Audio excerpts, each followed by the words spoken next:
Wonderful day, wonderful day, wonderful day. This is your neighborhood Sensei Fouché, telling all y'all to stay woke. But relax, and take notes. All music on the platform is provided by JF Winter of Nasty Noise Music Productions, N.N.M.P.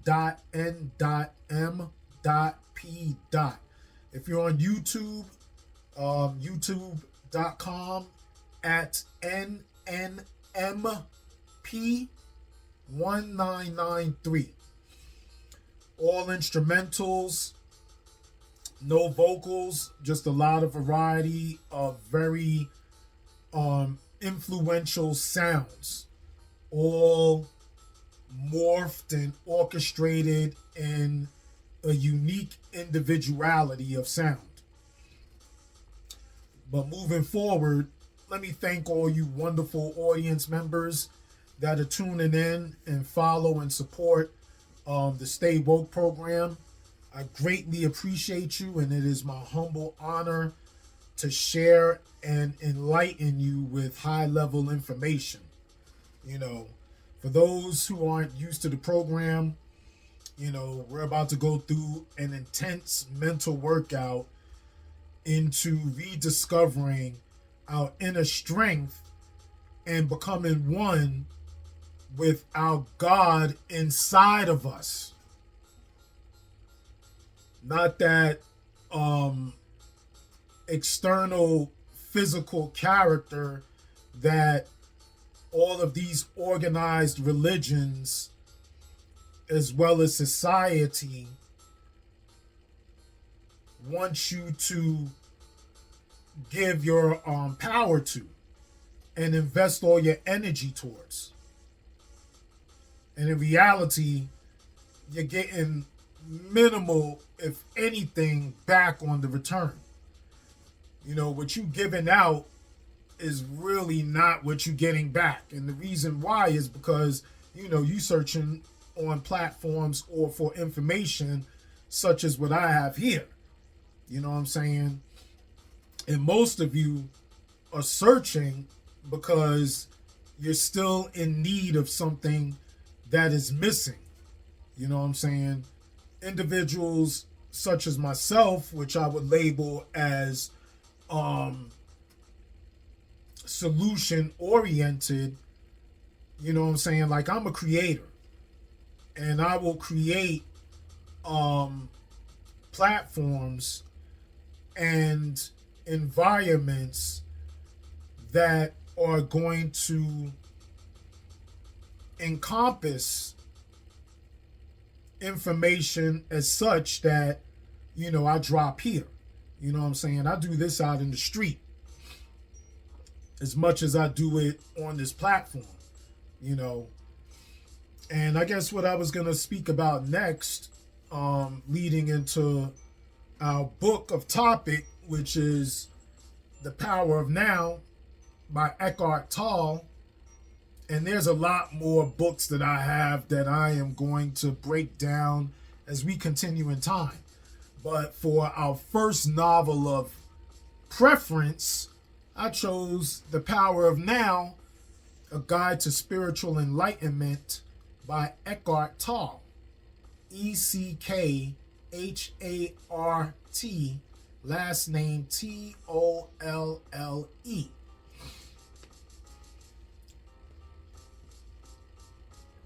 Now, the story I was going to reference in relation to where we're going to go today, if I went back 22 years ago, 1993, I worked for a corporate cafeteria in a law firm. The law firm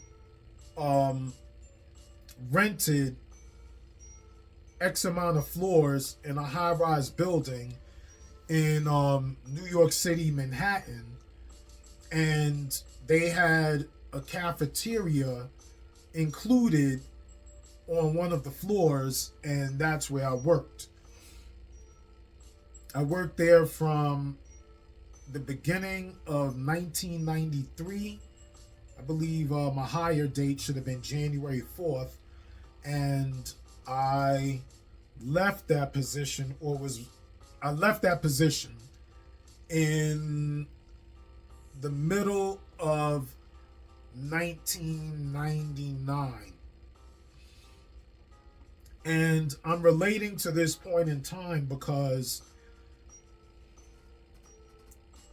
I really wasn't at all social, especially over social. And my specific job title was cashier slash line server when I first began. Then I wound up being promoted to the bookkeeper position after 3 years because the guy that held that position went on to another unit and was promoted. So then I was promoted from the position that I had into this new position. But anyway, I was saying that I was definitely not a social person. I showed up, I did my job, but as far as being extremely engaging and relatable with many different type of people, like that didn't happen at all. I was very standoffish and carried negative body language when it came to more than not in volume of people. I used to really have, like I said, a very negative body language when it came to interrelating in business with these employees. They come up to the register. I wouldn't make it my point to be friendly. I wouldn't make it my point to be overly conversing. I really made it not even probably, I definitely made it known within my body language structure that I wasn't really interested in them being there, but I had to deal with it at the moment, And I was just kind of like a young punk, to put it straight up. You know what I'm saying? I really took a lot of things personally, and I was wrapped up in a lot of the programming that is involved, in certain demographics and the aspect of you, starting to grow into an adult existence. You know what I'm saying? So, I believed in a lot of the stereotypes. I really felt wholehearted about a lot of prejudice that I felt was held against me and people such as myself, not only of color, but of age and gender. You know what I'm saying? I took a lot of these things personally and really believed and told myself that a lot of these people did not like me just because. You know what I'm saying? I already had it preset in my mind that I was the bad guy. Like, people was going to make it a point not to like me just because, I was young, black, a male, and I was into what at the time was rebellious music in the earliest inclusion of hip-hop. Hip-hop was negatively embraced, to say that. You know what I'm saying? Because embraced usually means that, you're willing in the receiving. But, it was negatively spoken about, and a lot of society shunned and regarded hip hop as rebellious and negative to American society. You know what I'm saying? And knowing that I was so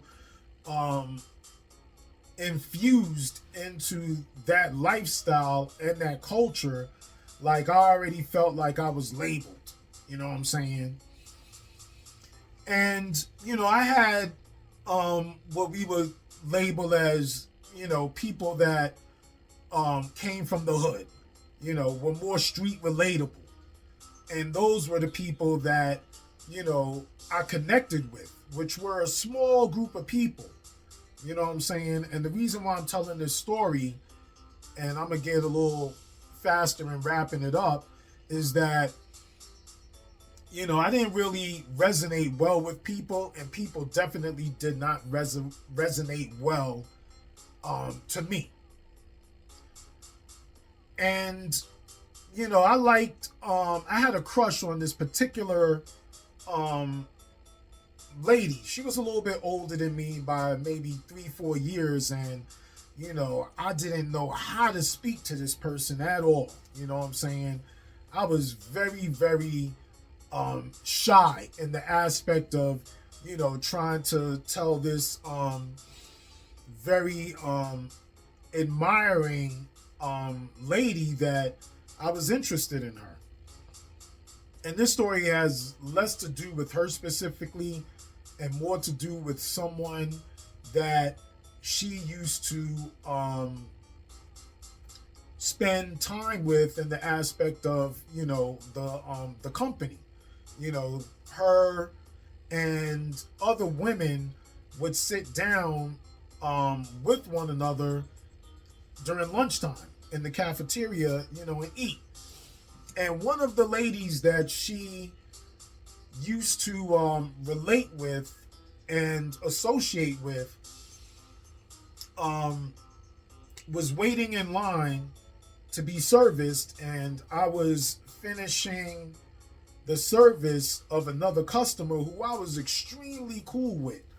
I believe he worked in the mailroom. And, I was in my full joy, and communication was very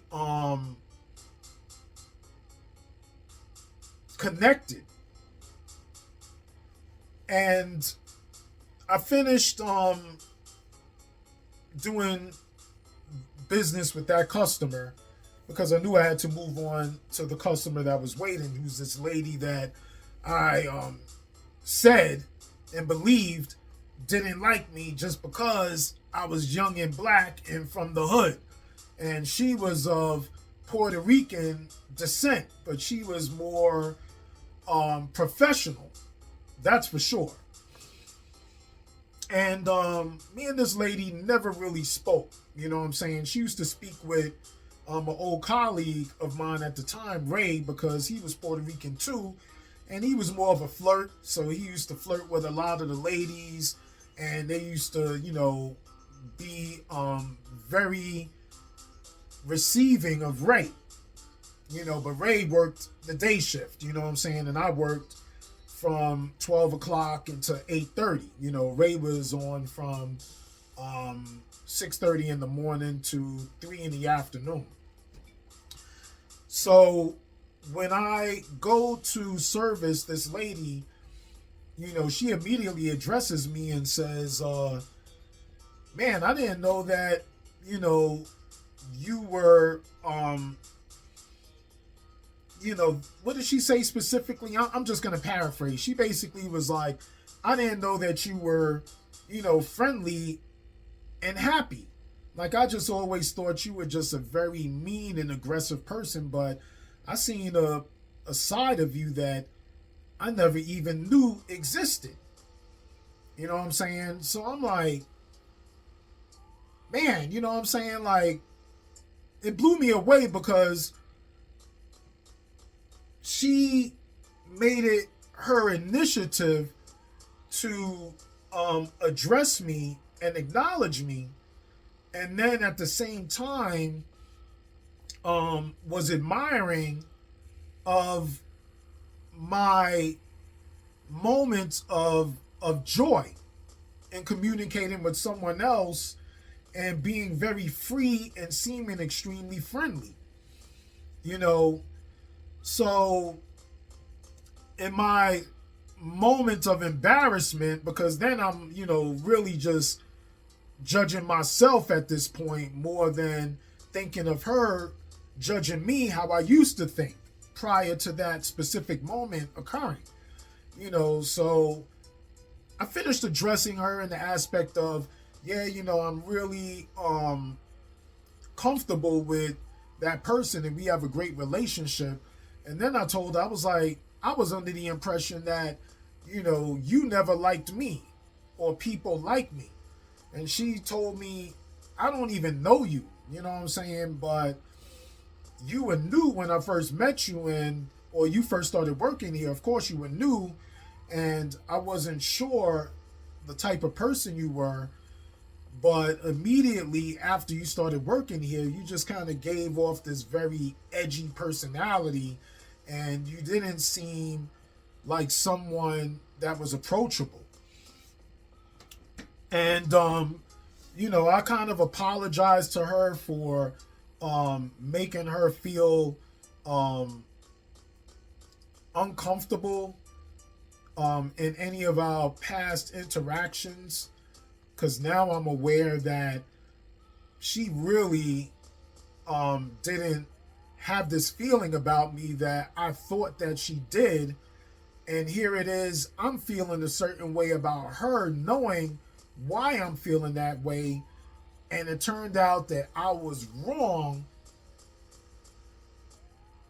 in my judgments, more of myself, of how I know now than her. Because I was perceiving her to be something because of more of who I was and how I thought. You know what I'm saying? All that being said, the reason why I went into detail of this story is because that was the first time that I realized that I am a problem as well, more than other people are a problem. You know what I'm saying? It wasn't that people didn't like me. It was that I was so closed off from understanding or learning how to communicate and develop relationships with other types of people, as opposed to just specific type of people that I was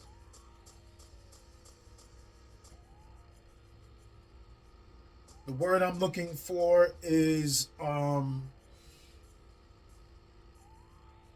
programmed into believing I could only relate to, or I am only supposed to communicate and have relationships with.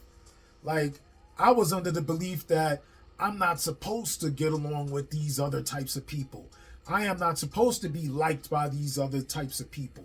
I am not supposed to be able to have relationships with these other types of people.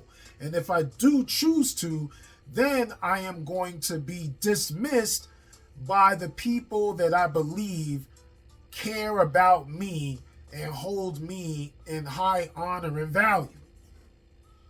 I need their validation in order to be accepted, because I don't believe I can be accepted by many other types of people.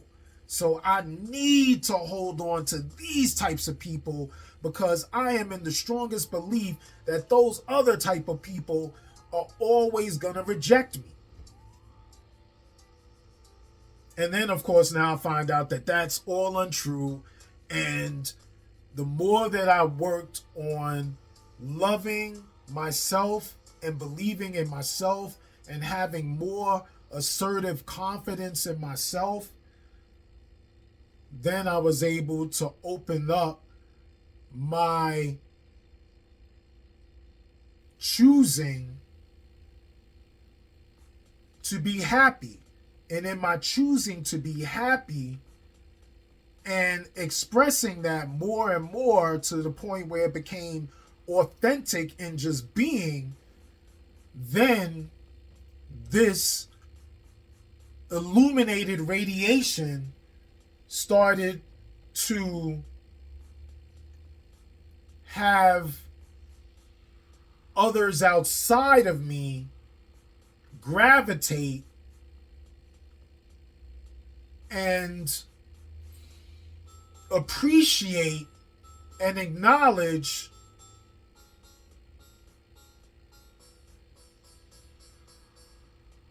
me into finally being.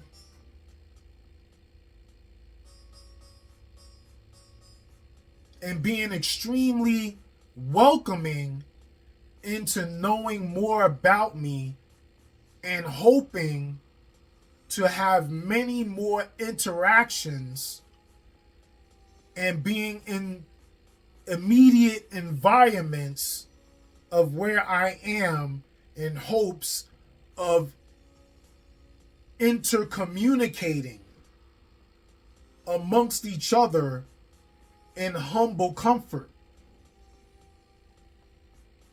I never believed that was possible. And it happened to me. And I love the fact that these people welcome me and that I'm able to communicate with many different types of people as opposed to just specific types of people. I have opened up my options to the greatest of degree to where I can be embraced by many as opposed to just specific type of people. And that is such a loving feeling.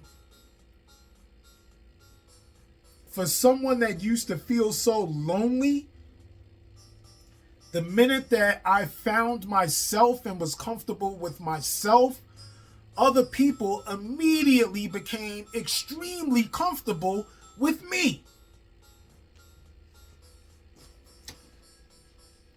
So, chapter 8 is titled Enlightened Relationships.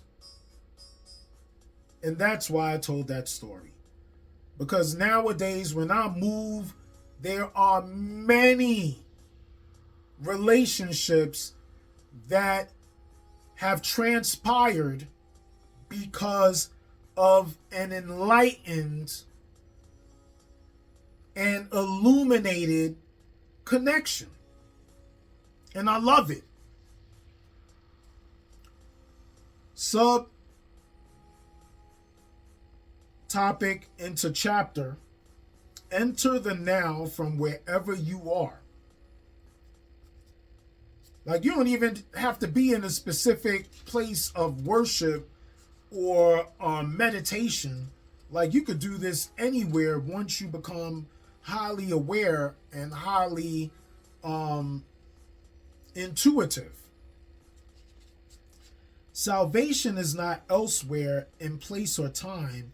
It is here and now. Most people pursue physical pleasures or various forms of psychological gratification because they believe that those things will make them happy or free them from a feeling of fear or lack. And like I was telling you in my story, that's not true. And as we've been covering in all of these prior conversations, that's not true. Happiness may be perceived as a heightened sense of aliveness attained through physical pleasure or a more secure and more complete sense of self attained through some form of psychological gratification. This is the search for salvation from a state of unsatisfactoriness or insufficiency. Invariably, any satisfaction that they obtain is short-lived.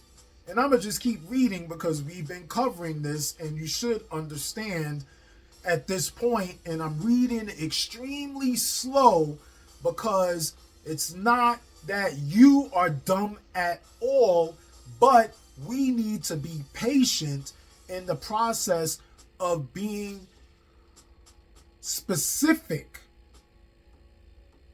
in our absorption of this information. So then let's move forward.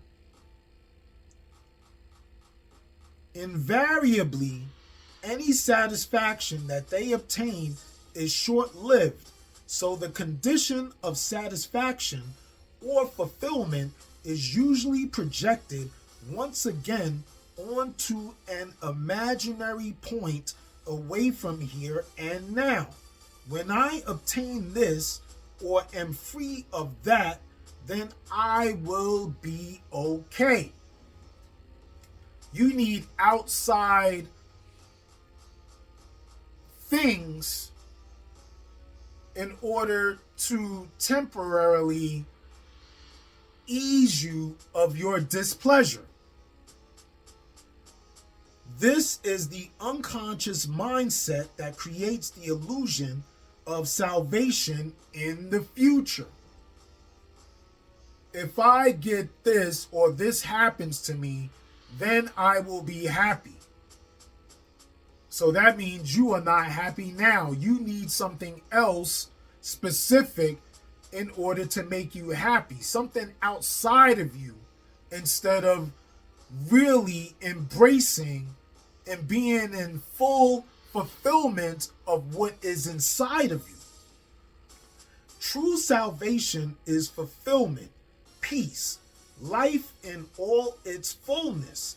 It is to be who you are, to feel within you the good that has no opposite. You know what I'm saying? It has no conscious con. It has no evil. The evil is gone. The God has resurrected into the highest light.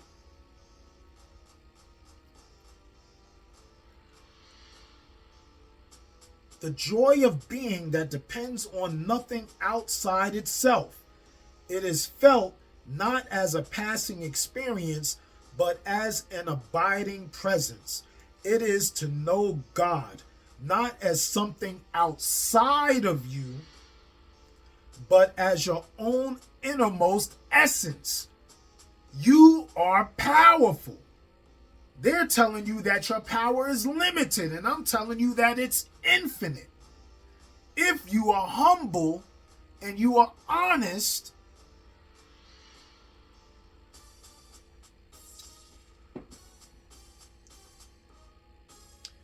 it will become.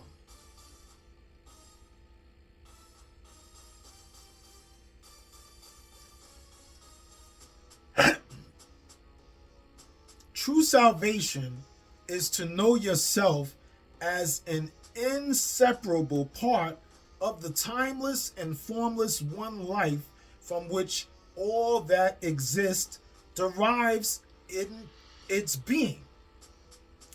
And I screwed the sentence up, so let me repeat it again. True salvation is to know yourself as an inseparable part of the timeless and formless one life from which all that exists derives its being. True salvation is a state of freedom from fear, from suffering, from a perceived state of lack and insufficiency, and therefore from all wanting, needing, grasping, and clinging. You're not desperate anymore.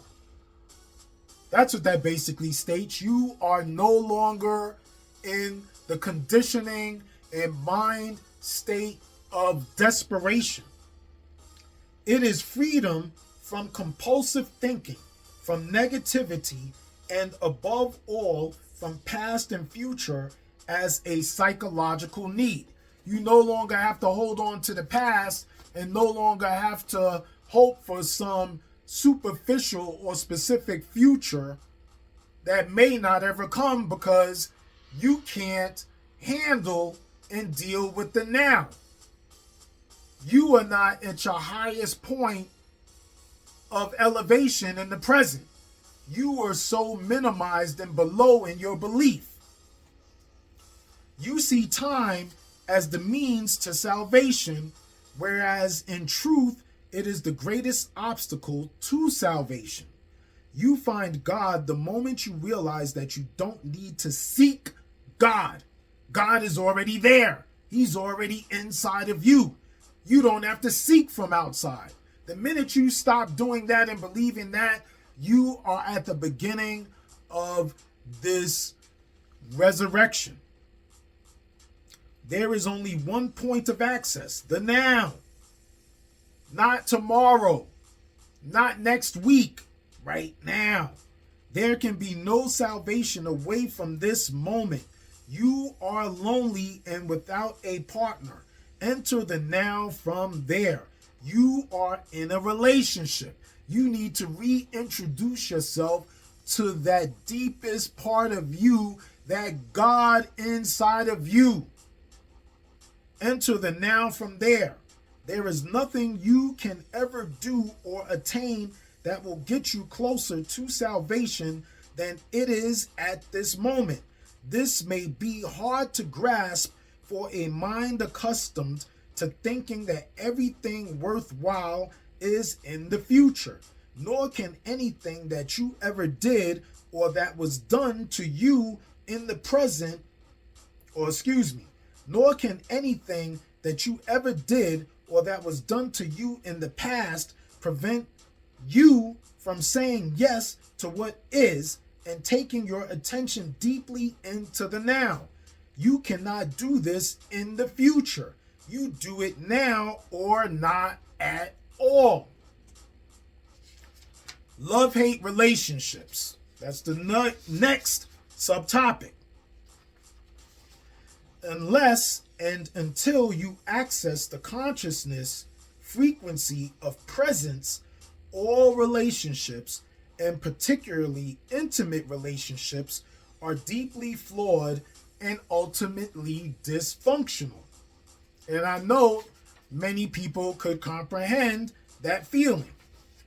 They may seem perfect for a while, such as when you are in love, but invariably that apparent perfection gets disrupted as arguments, conflicts, dissatisfaction, and emotional or even physical violence occur with increasing frequency.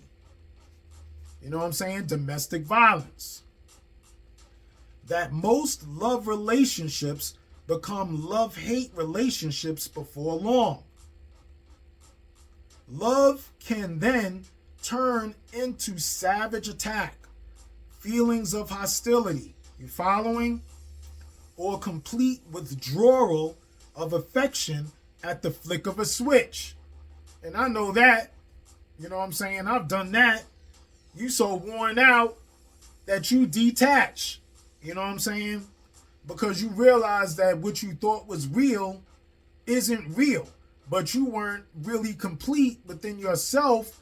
So then you get disappointed because you created an expectation, and because that expectation, which most likely wasn't going to be fulfilled, then you fall back into the pattern of disappointment.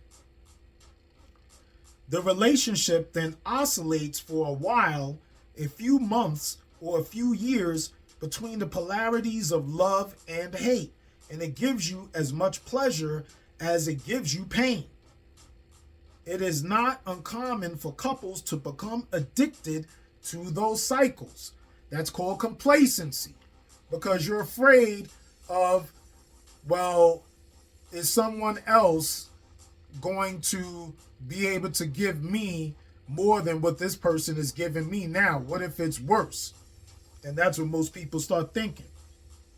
Their drama makes them feel alive, right? So at the same time, you know, when you having these arguments, like you thinking that, you know, you're saving a situation or you'll be able to change it. You know what I'm saying?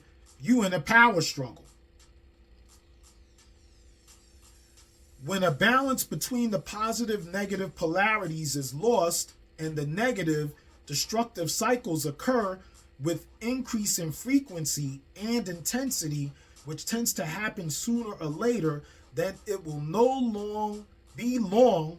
It will not be long before the relationship finally collapses. And a lot of us know that. You know what I'm saying? Because these relationships aren't, or these people aren't complete within themselves. So then they think that they could complete themselves by being together. But being that they're both incomplete, then eventually it's going to shut down, because those two incomplete halves won't make 100. It may appear that if you could only eliminate the negative or destructive cycles, then all would be well and the relationship would flower beautifully. Now, I just said that, you know what I'm saying, right before. I didn't even know that was coming up into the reading. But alas, this is not possible, which I just stated. The polarities are mutually interdependent. You cannot have one without the other. The positive already contains within itself the as yet unmanifested negative. Both are in fact different aspects of the same dysfunction. And if you don't understand that statement, I just broke it down in a reference, an analogy just before I read that those few sentences in statement. The negative side of a relationship is, of course, more easily recognizable as dysfunctional than the positive one. And it is also easier to recognize the source of negativity in your partner than to see it in yourself. It can manifest in many forms. And they're basically saying, you know, since you are so immature, you're not able to look at your faults before you look at other people's faults or the other person. You know what I'm saying? It can manifest in many forms: possessiveness, jealousy, control, withdrawal, and unspoken resentment, the need to be right, insensitivity, and self-absorption, emotional demands and manipulation, the urge to argue, criticize, judge, blame, or attack, anger, unconscious revenge for past pain inflicted by a parent, and rage and physical violence, domestic violence. A lot of you know about that. If you've been in those kind of extreme situations, that's common in today's relationship or any era of relationship moments. Because this isn't about, today, this is all about continued psychological immaturity in the human development. On the positive side, you are in love with your partner. This is at first a deeply satisfying state. You feel intensely alive. Your existence has suddenly become meaningful because someone needs you, wants you. It makes you feel special. And you do the same for him or her. I'll do anything for them. Really, will you? When you are together, you feel whole. They complete me. The feeling can become so intense that the rest of the world fades into insignificance. Nothing matters but this person. The whole world disappears because this now is your world. You gave all your power to someone else and you never even had it yourself to begin with. However, you may also have noticed that there is a neediness and clinging quality to that intensity. You become addicted to the other person. He or she acts on you like a drug. You become a drug addict to the emotional addiction. You are on a high when the drug is available, but even the possibility or the thought that he or she might no longer be there for you can lead to jealousy, possessiveness, attempts at manipulation through emotional blackmail, blaming and accusing, fear of loss. If the other person does leave you, this can give rise to the most intense hostility or the most profound grief and despair. Where is the love now? Was it love in the first place, or just an addictive grasping and clinging?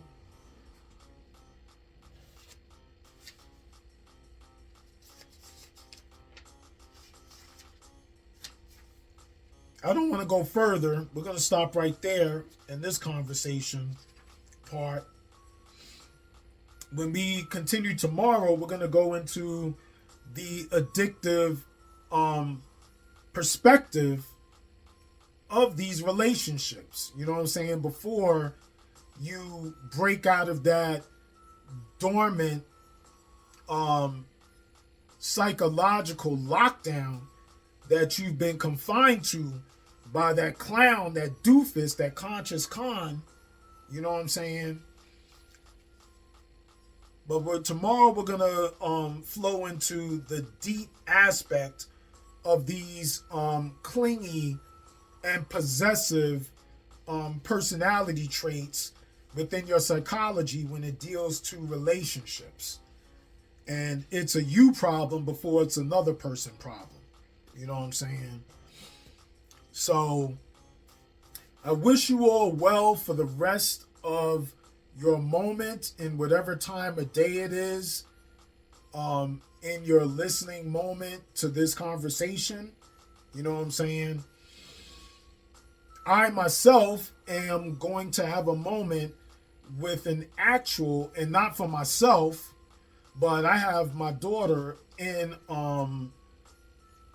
psychology. She sees a psychologist or a counselor, and I tell her all the time, like, it is something I would recommend to many people is seek some form of counseling. It doesn't make you crazy. Matter of fact, you are way less crazy for knowing that it is important to find people that are very smart and enlightened and be able to communicate conversation with in regards to being able to keep order, presence, and stability in your life. You know what I'm saying? So I tell all the time, like, don't feel like there's something wrong with you. There is something wrong with people that can't admit that there is something wrong with them and that are dismissive into speaking to someone, going out and actually admitting that they need to seek some high-level advice and counsel because they don't have control and understanding of their own value and self-worth. This is your neighborhood Sensei Fouché, telling all y'all to stay woke and make sure you relax. Don't stress out. Don't get over emotional. Make sure that you rewind and go through detailed processing if you need to reload this conversation. And pace yourself as you take notes. Be smooth. 1.